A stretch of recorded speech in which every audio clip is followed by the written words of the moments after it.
Anyhow, that's a really good time to bring in Hilary Calvert. All things Dunedin, Otago, political, community, social, cultural.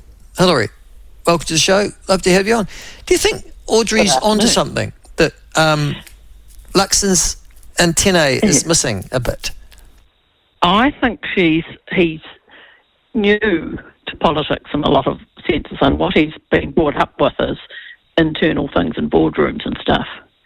And it is time he moved on, and I think he's getting there, but it's harder for him to, just in his defence for a brief instant, like listening to him with Corin on Radio New Zealand this morning, they are really sinking the boot in, the mainstream media for the Nats.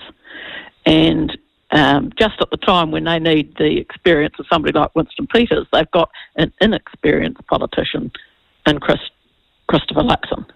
So I think it's a whatever of fire, and he goes, and we'll see whether he gets the antenna he needs. But I think, for example, the accommodation thing, I think he just had no idea that just follow it. He didn't get advice on it, which he might have done with other things, because he just didn't realise there was a need for advice about absolutely everything he does. The idea that, and even you, might I say, Mr. Laws, seems to disapprove of somebody without a mortgage, which, quite frankly, No, it's not the issue. That's not the issue. No, that's crap, Hilary. I didn't disapprove him because he didn't have a mortgage. No, that's nonsense. Every time... No, the reality is he owns 6 properties, he doesn't have a mortgage, and he tried to take $52,000 worth of taxpayer money at a time when he's cutting people's jobs in Wellington and there's cost of living crisis. It's just politically stupid. No, it is relevant. His personal circumstance. So what was he going to take the $52,000 for? The Greens, back in the day, the Greens had decided to, what we might now think of as rorting a system. It wasn't rorting the system, it was an entitlement. Got together, if you recollect, I think what they did was they got together, formed a trust, and then they bought a property in Wellington. Yeah, and took the political embarrassment for that when it was exposed. Yes, but nobody said to them, hey, have you guys got a mortgage?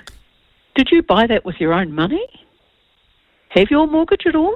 Just saying, when you took that money, did you have a mortgage? Did they? I don't know. You probably don't know. No one even asked. Just saying.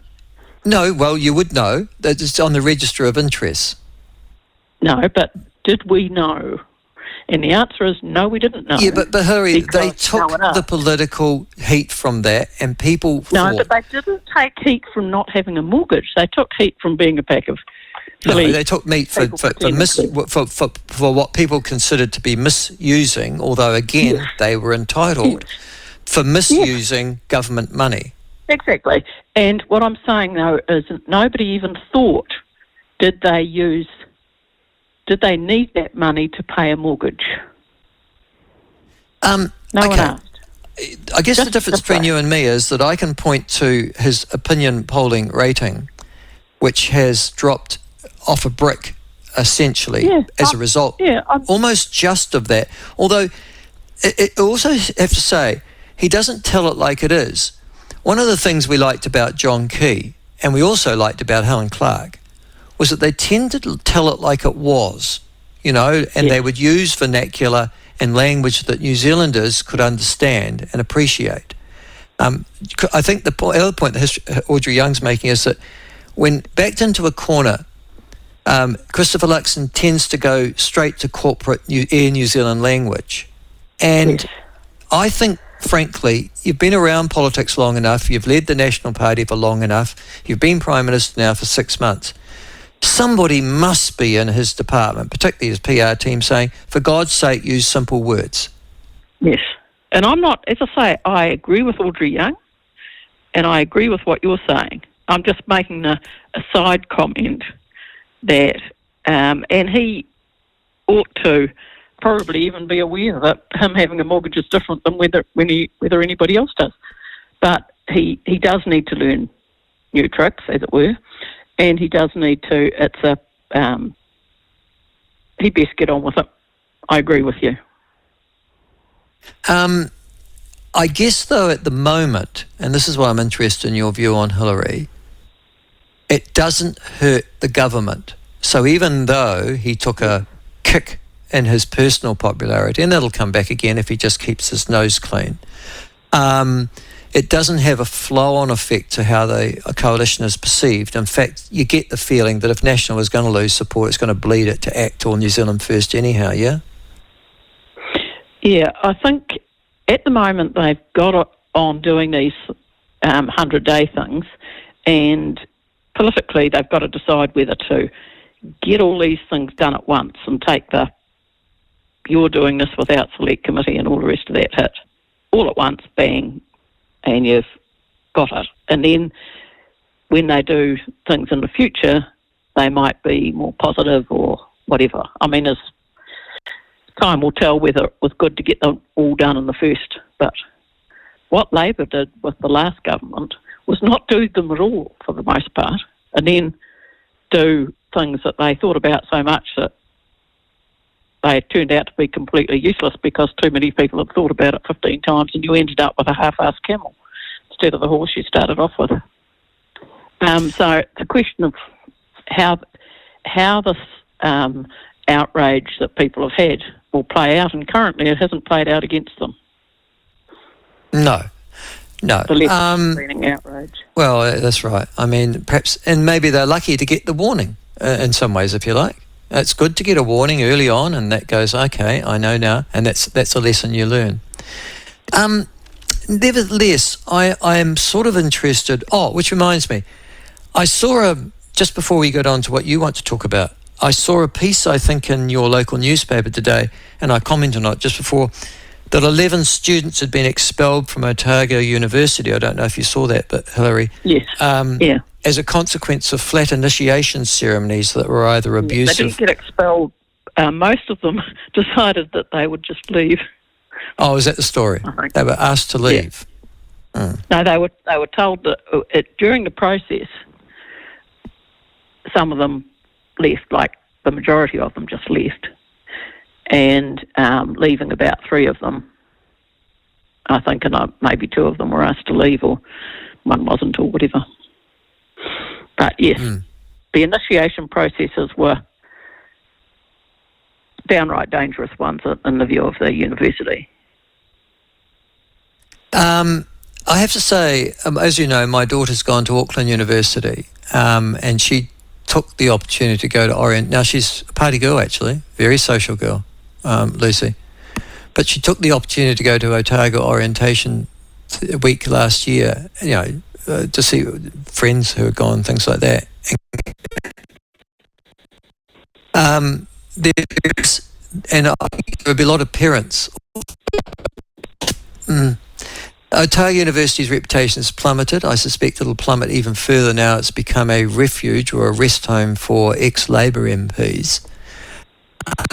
International rankings obviously dropped a lot as well. They're about to sack a lot of academic staff, so that goes direct to reputation, not to the cultural environment, so to speak. Is this inevitable that our universities will continue to fall in international ranking? Is it because we've got too many? Do we not have enough money, or is it just there's something wrong with New Zealand and everybody's leaving anyhow? I think it's an adjustment all over the place, and I come from the optimistic end of the scale that says that we're having a few adjustments about what, like, an employer can expect from an employee and what we can expect from a university. All sorts of things that we had taken for granted for expectations have disappeared, encouraged partially by COVID and partially by a failure, I think, of the previous government, and they just accelerated this, I don't think they caused it, to have expectations of people. So you can't say, hey, that's not appropriate, that's not what you should be doing. Your job is to teach kids X, Y, and Z. Your job is you have freedom of speech, and you're supposed to be challenging their thought processes and things and encouraging them to be critical thinkers and all sorts of things.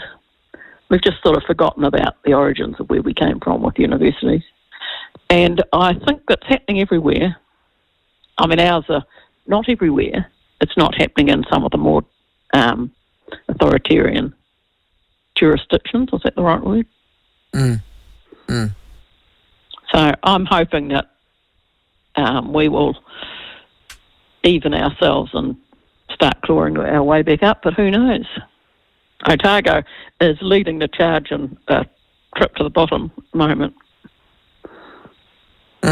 Wellington's...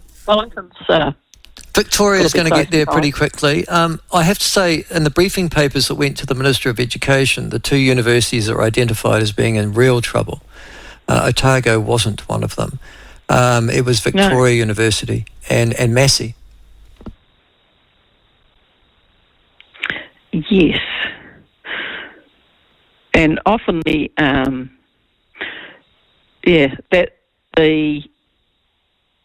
woman who is part of the